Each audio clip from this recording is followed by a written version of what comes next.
untuk mengambil apa yang kita telah dirampas. Tentunya berpotensi untuk menemui kami, Pak. Kami tidak bisa perhatian, Pak.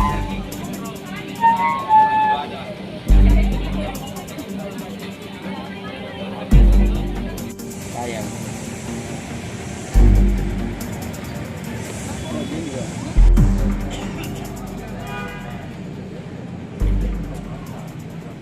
Ya, jadi saya kira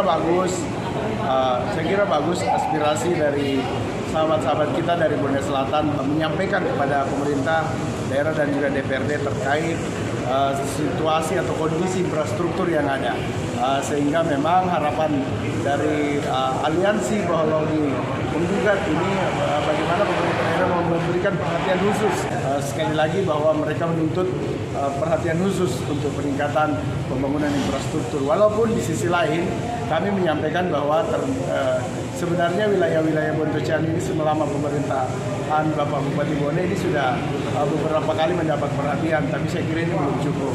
Ada juga bantuan dari provinsi, melalui bantuan keuangan, dan juga tentunya melalui dana PEN ini juga ada yang jalan yang mengarah ke sana. Tapi saya kira sekali lagi ini belum cukup, ini belum masyarakat di sana belum puas karena memang pada faktanya kondisinya di sana kondisi infrastruktur kita masih sangat memperhatikan. Kalau kami sendiri tentunya kami akan tidak lanjuti aspirasi ini. Kami juga sudah menyampaikan kepada pembawa aspirasi, juga kami langsung menyampaikan kepada Ketua Komisi terkait Komisi 3 Bapak Andi Swedi bahwa ini akan segera kita akan lakukan rapat dengan pendapat bersama pemerintah daerah OPD terkait.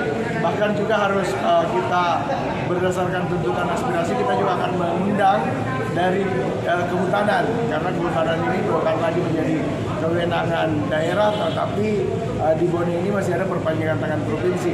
Tentu kita juga akan mengundang beliau terkait membicarakan hal-hal seluruh persyaratan ataupun perencanaan pembangunan yang ada di Bone.